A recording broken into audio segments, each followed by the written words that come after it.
حضرت موسیٰ علیہ السلام نے اللہ تعالی سے سوال کیا، یا اللہ تعالی، جب کوئی نیک بندہ تجھے پکارتا ہے تو کیا جواب دیتا ہے؟ اللہ تبارک و تعالی نے فرمایا لبیک۔ پھر حضرت موسیٰ علیہ السلام نے سوال کیا، یا اللہ تعالی، جب کوئی گناہ گار بندہ تجھے پکارتا ہے تو کیا جواب دیتا ہے؟ تو اللہ تعالی نے کہا، میں 3 دفعہ لبیک لبیک لبیک کہتا ہوں۔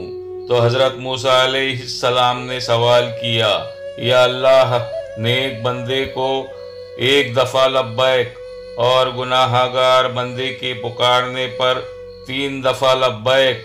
تو اللہ تعالی نے جواب دیا، اے موسیٰ، نیک بندے کو اپنی نیکی پر بھروسہ ہوتا ہے اور گناہ گار بندے کو میری رحمت پر۔